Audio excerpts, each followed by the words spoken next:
Heródoto Barbeiro. Bom, hoje nós estamos já aqui com o nosso convidado. Hoje está aqui comigo o Vitor Martins. O Vitor é o CEO da empresa Thomas Brasil e a gente vai falar um pouco aqui a respeito do sucesso profissional. Vitor, muito obrigado pela participação aqui no Mundo Corporativo. Imagine, obrigado pela oportunidade. Vitor, eu recebi aqui uma pauta, obviamente, que você me passou a respeito do tema. Sim. Eu acho que a coisa já que me chama bastante atenção, eu acho que todo mundo gostaria de saber, existe uma fórmula para sucesso profissional ou não existe fórmula?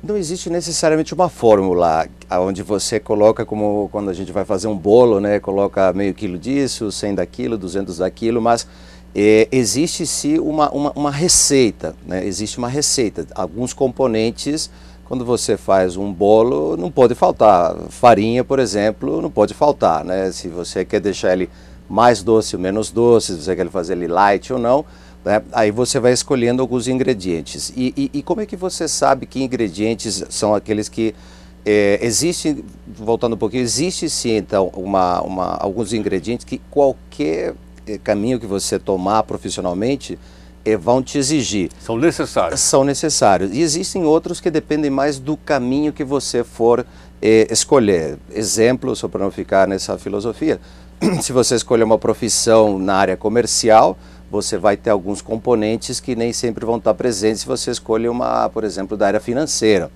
Então, aí é que você vai começar a ficar atento.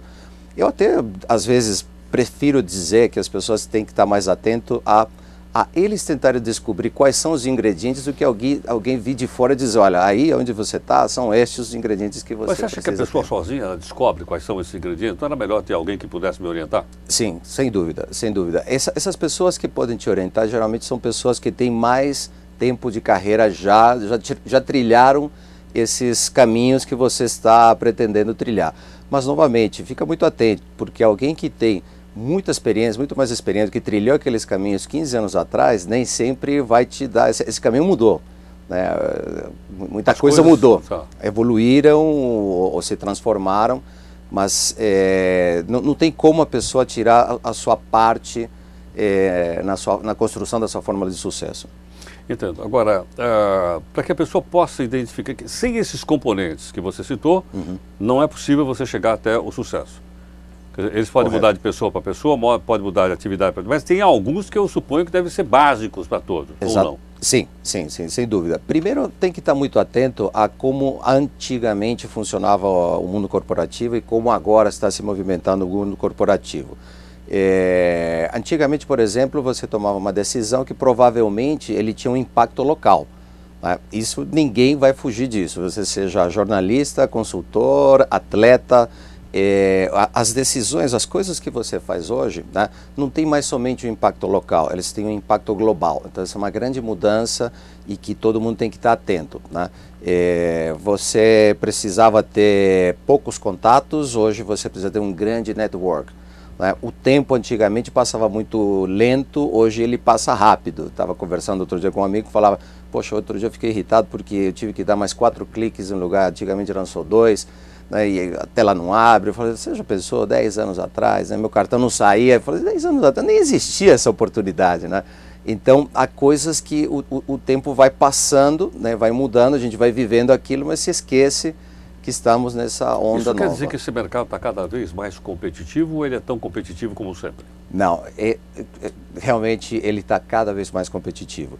Porque a competição também é global? A competição é global e eu uso muito exemplos de esportes para ilustrar essa competitividade nova. Imaginemos uma competição de 100 metros rasos 10, 12 anos atrás, 15 anos atrás, 20 anos atrás. Né? O primeiro colocado para o segundo a gente conseguia ver. A gente via claramente como o primeiro ganhava do segundo, do terceiro, do quarto, do quinto, do sexto. Tá? Hoje você pega uma competição de 100 metros rasos, você não sabe se a TV não te conta, né, você não sabe quem ganhou. Você vê os 100 metros, você está ansioso para saber que bandeirinha que vai, 100 metros de natação, né, você está ansioso para saber quem ganhou. Né, quem ganhou? 50 mil? Quem ganhou? Não se sabe, né? Então, essas pequenas diferenças são as que fazem um profissional ficar à frente. Né? Essa eu acho a melhor figura para ilustrar como está competitivo. Você está falando isso, estou lembrando que tanto no esforço pessoal, como no caso, por exemplo, de uma competição como essa, né, de 100 metros rasos de natação, como também quando você usa tecnologia. Às vezes a gente percebe que a diferença entre, por exemplo, na Fórmula 1, entre o primeiro, o segundo, o terceiro, é milésimos de segundo. Exatamente. Não é verdade? Quer dizer, o pessoal está colado no outro. Quer dizer, qualquer estalar de dedo faz com que o outro ganhe a competição. Tanto que, inclusive, estão dizendo que o que vai ser melhorado é a maneira de medir as coisas. Porque já não tem como.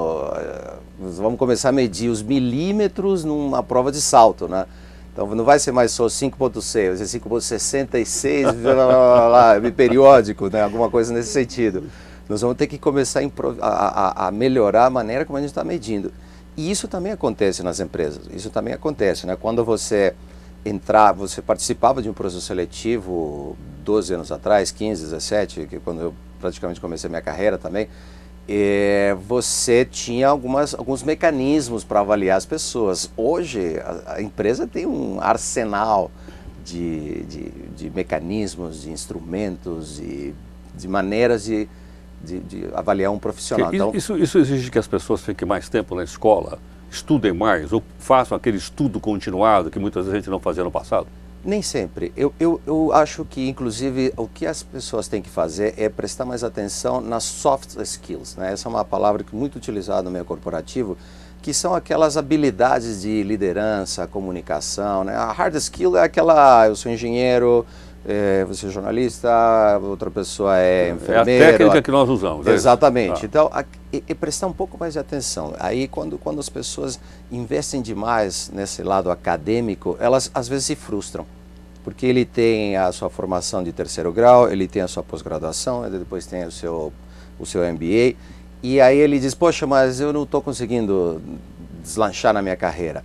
Então, às vezes você vê, poxa, pergunta para aquela pessoa aí ao lado o que ela está fazendo. E você vai ver que ela, de repente, não tem um MBA, mas é extremamente habilidoso na sua estratégia de negociação. No seu relacionamento, ele tem uma inteligência emocional bastante desenvolvida.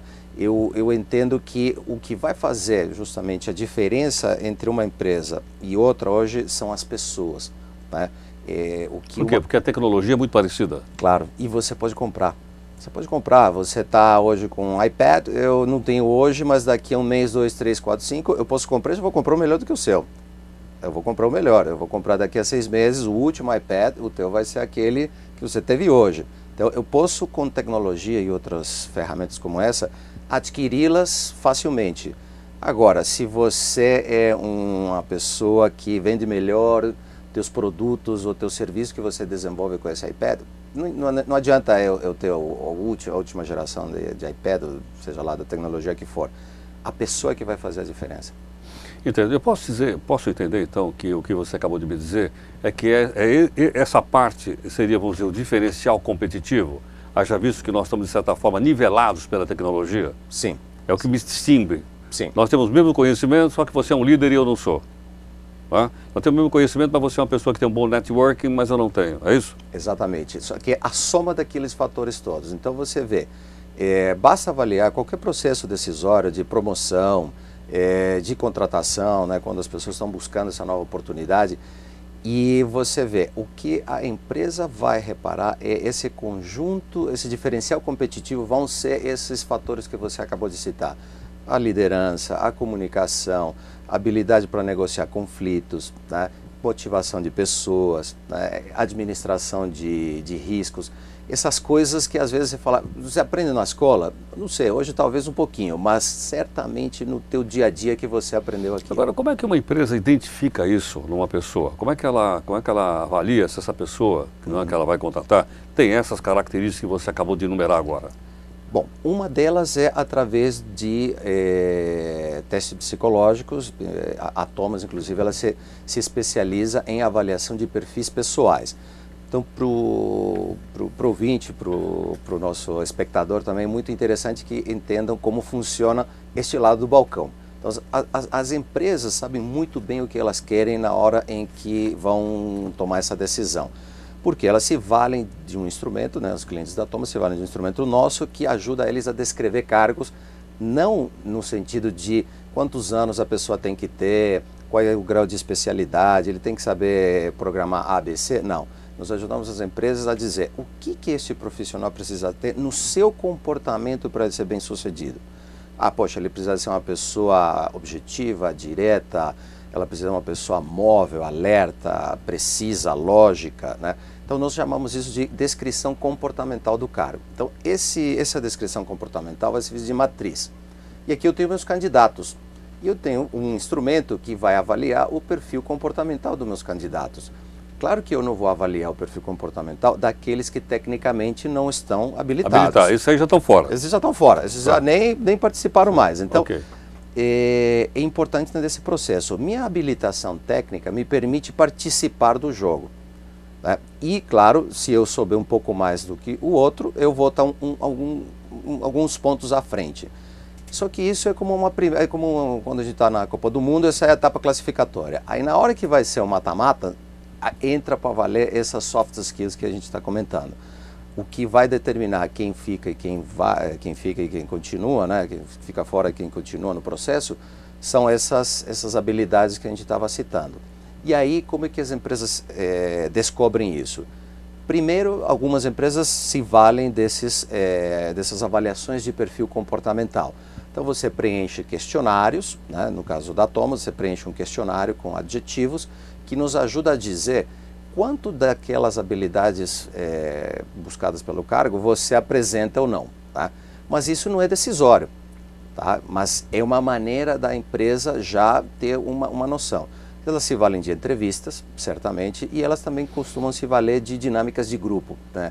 Depende muito da senioridade do cargo para você participar disso, né? Então, o pessoal mais novo às vezes participa de dinâmicas de grupo, já um pouco mais seniors já não é uma prática. Agora, esse processo é um processo que termina com a admissão da pessoa na empresa, ou ele tem continuidade depois que a pessoa já está contratada? Em algumas empresas ele continua. As empresas, claro, eu tenho uma informação muito valiosa sobre o Vitor, para contratá-lo, ela não perde validade amanhã, quando eu estou dentro da empresa, né? O erro comum de algumas empresas parece que aquele instrumento só serviu para o processo de recrutamento e seleção. Outras se valem para o desenvolvimento. As grandes empresas, as empresas que têm uma cultura de desenvolvimento das suas equipes, eles se valem disso para dizer, não é porque você não tem aquilo que você não serve mais, né? Poxa, eu gostei muito do teu currículo, é você que eu quero, você não tem as habilidades comportamentais, mas eu estou disposto a apostar em você e desenvolver isso. É um caso, por exemplo. Existe, bom, suponho. Existe. Quanto mais especialista a posição, mais comum essa prática que eu acabei de citar. Quanto mais generalista a posição... Porque a empresa só tem que ganhar com isso, né? Claro. Claro, se você está procurando um mergulhador bioquímico, aí... especialista em plâncton, no fim das contas. Exatamente. É esse cara... É esse ou é aquele outro ali do lado, né? O que vai definir? Provavelmente, poxa, aquele que estiver um pouquinho mais perto daquelas habilidades que eu estou buscando comportamentais. Mas ele não tem aquilo, mas eu tenho só 2, 3 candidatos, né? Quando eu tenho 15, 20, 25, então o profissional tem que ficar atento. Você participa de que tipo de profissão? Você tem 200 profissionais iguais a você? Pô, meu amigo, o teu mercado é altissimamente competitivo. Você está ali naqueles 100 metros rasos, né? Não, eu sou nadador de 1.500 metros, eu sou nadador de travessias. Aí já fica... é diferente. Aí já a diferença do primeiro para o segundo já é visível. Já é visível. Exatamente. Já é visível. Exatamente. Já é visível. Uhum. Quer dizer, o mesmo então se aplica na empresa. Agora, como você disse, então as empresas têm interesse em que a pessoa adquira essas habilidades que porventura não tem, não é? Porque isso obviamente vai, eu suponho, interferir no seu processo de produção, na sua realização como profissional e por aí afora. Sim, muitas vezes o profissional que faz uma avaliação de perfil comportamental, essa é a pergunta mais comum que eu ouço. Qual é? Meu perfil é bom ou é ruim? Essa é a pergunta que todo mundo quer saber. E eu sempre digo assim, depende. Comparado com o quê? Porque, né, eu posso dizer, poxa, comparado com o quê? Comparado com o bibliotecário, comparado com o vendedor... Ou com Henry Ford. Exatamente. Comparado com o quê? Não existe perfil bom ou ruim. Você não é bom ou ruim só porque você é do jeito que você é. Você tem talentos e você tem limitações naturais. Sim ou sim, todos nós temos isso, tá? O que você precisa fazer é descobrir quais são teus talentos, quais as suas habilidades, para você poder direcionar melhor a tua carreira em qualquer sentido, inclusive de própria escolha, né? Poxa, eu já escolhi, Vitor, tarde demais, já estou nessa, ótimo. Então, para melhorar o teu desempenho, você identifique quais são os teus talentos, quais as tuas habilidades e vai pulindo tuas habilidades e vai gerenciando tuas limitações. O profissional de sucesso não é uma pessoa que não tem limitação. Pelo contrário, ela sabe muito bem quais são. Ela tem foco ou não? Total. Total. O grande diferencial dessas pessoas de sucesso é justamente o foco. Ela põe na cabeça alguma coisa. Ela sabe onde vai chegar, onde quer chegar. Ela sabe onde quer chegar, consegue dividir o caminho em etapas e aos pouquinhos ele vai fazendo. Porque como fazer dieta, poxa, eu quero perder 12 quilos. Tá bom, mas quantos esta semana? Quantas gramas, né? Não adianta pensar, poxa, eu quero perder 1 quilo toda semana. Não é assim, né? A carreira, o sucesso não se faz instantaneamente, não é Todd, não é Nescau, não é uma coisa que eu coloco no leite e eu tenho o que eu quero. Você constrói Nem se encontra no supermercado. Não, que é o que muitas vezes o profissional quer. Claro que há ingredientes novamente no supermercado que vão te fazer, vão te ajudar. O mercado está cheio de opções, educação, línguas, né? Então você tem que ter tudo aquilo. Agora, quando você falou agora há pouco, a pessoa tem um foco, depois ela vê quais são os passos que ela vai chegar, eu queria te perguntar o seguinte, o mesmo planejamento estratégico que tem uma empresa, também tem um planejamento estratégico na carreira? Tem que ter. Ou seja, eu estou olhando o que eu vou ser daqui 5 anos. Essa é uma pergunta boa para você responder quando você vai estabelecer uma estratégia ou não? Sim. Onde é que eu vou estar aqui daqui 5 anos? Vou estar aposentado? Você precisa ganhar muito dinheiro para fazer isso.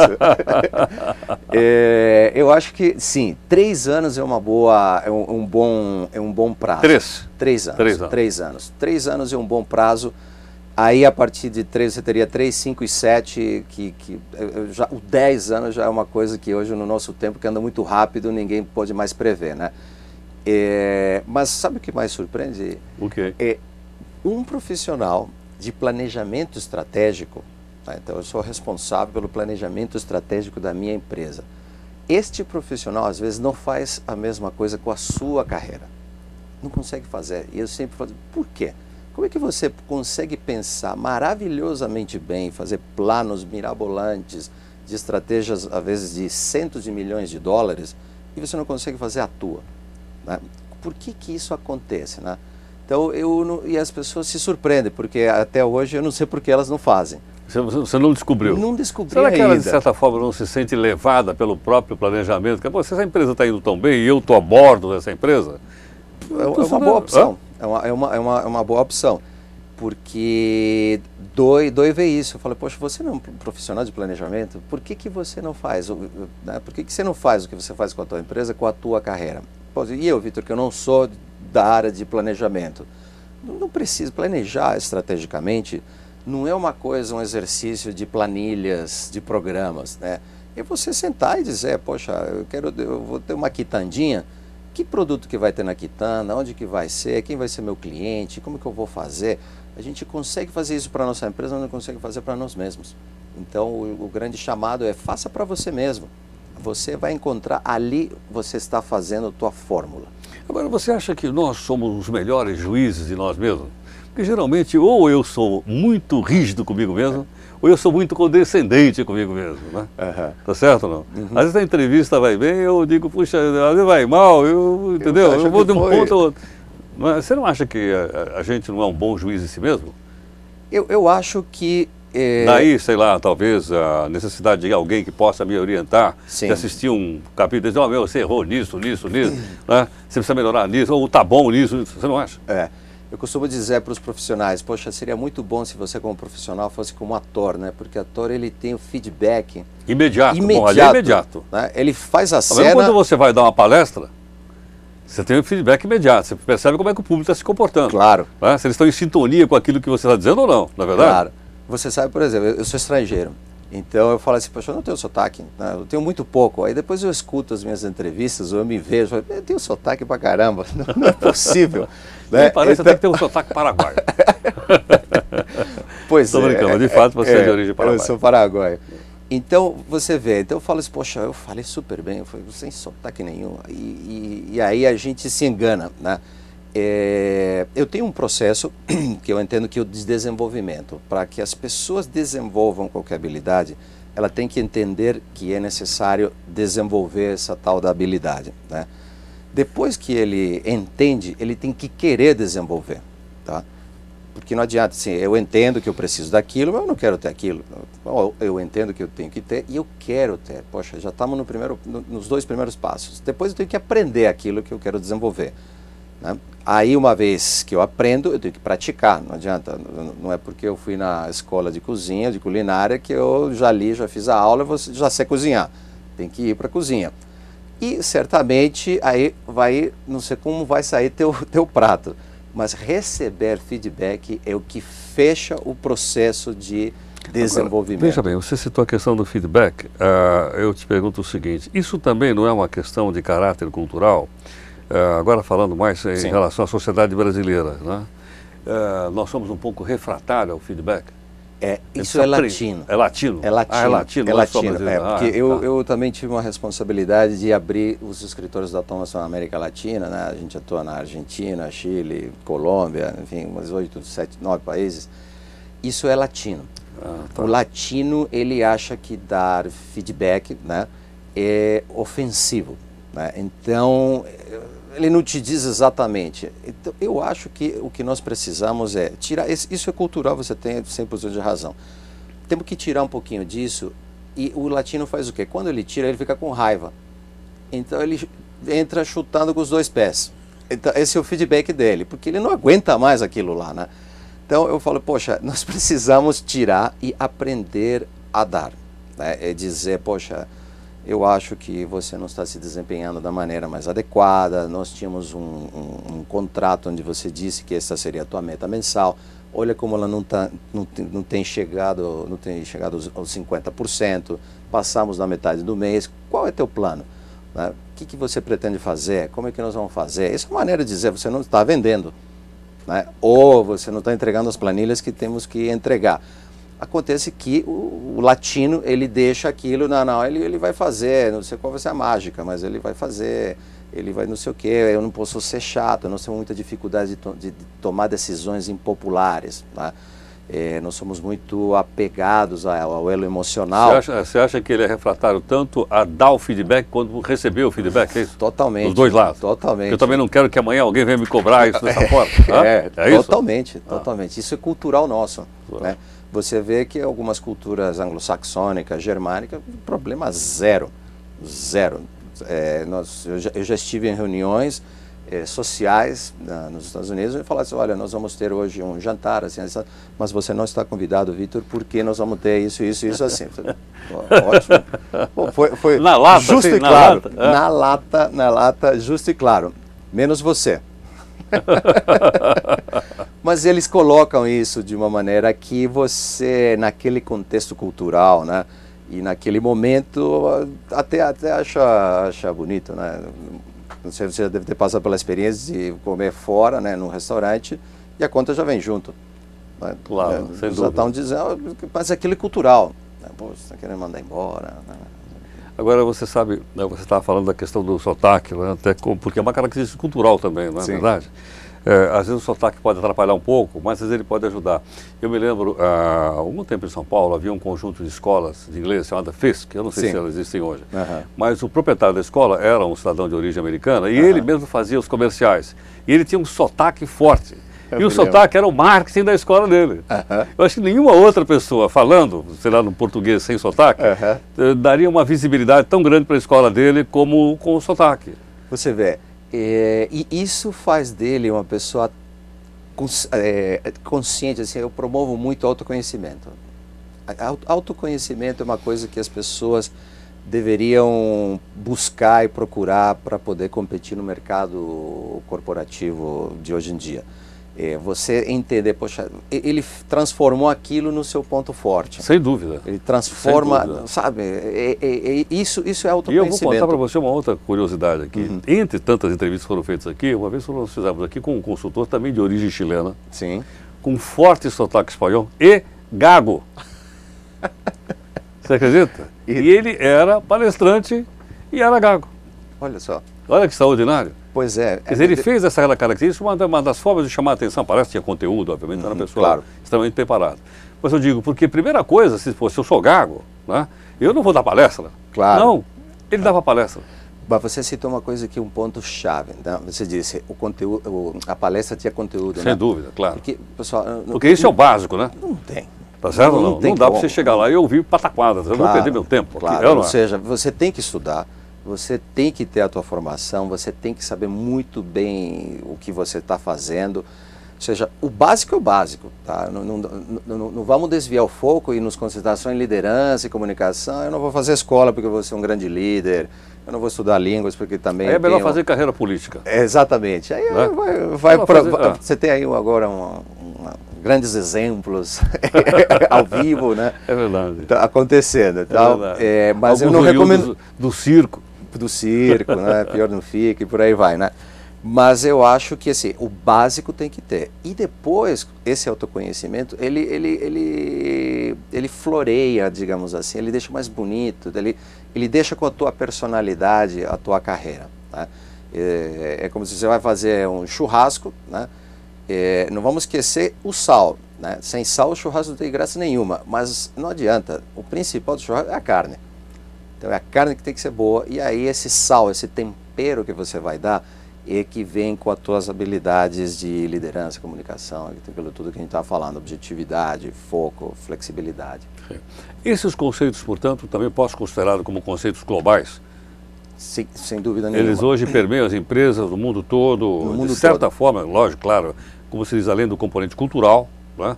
Mas de certa forma as empresas têm esse padrão global. Totalmente. A Thomas atua em 60 países.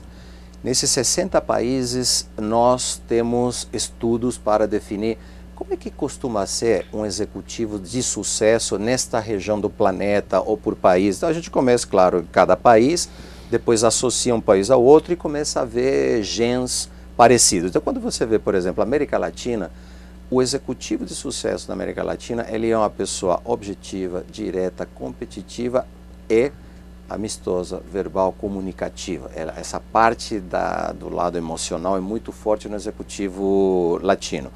Quando você vai mais para o anglo-saxão, esse lado emocional já fica de lado. Ele é objetivo, direto, competitivo, uma pessoa já mais... Você vê que tem um jeito próprio de trabalhar. Os países escandinavos, eles são absolutamente diferentes. Né? Os asiáticos, absolutamente diferentes de novo. Né? Os germânicos, regras, procedimentos, manuais, né? Qualidade. Então você identifica isso ao redor do mundo. Agora, isso culturalmente. O resto, liderança, comunicação, bom comunicador. Não, na Ásia não precisa? Precisa. Líder. Não, na Inglaterra não precisa. Líder na Alemanha? Precisa. Então, esses componentes são globais, não tem como mais fugir deles. Ok. Bom, Vitor, eu queria agradecer a participação aqui conosco. A sua empresa, então, é a Thomas Brasil? É a Thomas Brasil, nosso site é o www.thomasbrasil.com.br, e para as pessoas que quiserem conhecer como eu desenvolvo as minhas habilidades comportamentais, eu sugeriria um outro site nosso, que é o www.yourlife.com.br, onde a gente oferece uma avaliação de perfil comportamental. A pessoa pode escolher uma área afim e ver que tão perto, que tão longe ela está dessa área afim e que pontos deveria desenvolver.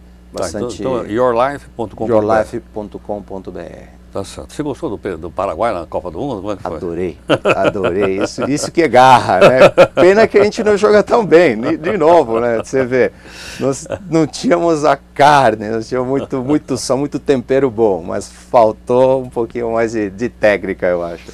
Muito obrigado, Vitor. Obrigado a você. Muito obrigado.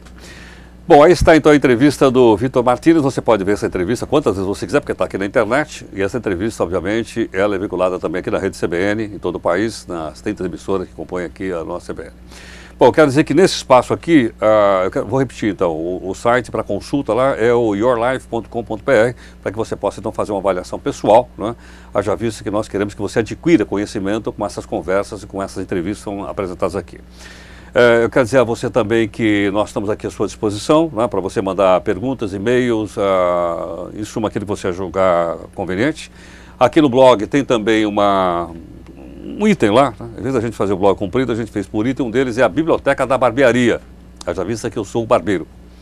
E tem lá então releases eletrônicos dos livros mais importantes que estão aí no mundo brasileiro, para a gente poder acompanhar o que as pessoas estão pensando a respeito. E mais, se você puder me ajudar a divulgar o conteúdo aqui, além da publicação feita pela Saraiva, obviamente, eu gostaria que você mandasse um e-mail, não vai mandar spam, porque spam o pessoal fica brabíssimo, dizendo, olha, o conteúdo inteiro, mesmo com espaço para você comentar, fazer críticas, perguntas, etc., é no cbn.com.br, clica lá no blog do barbeiro que sou eu. Até a próxima e obrigado.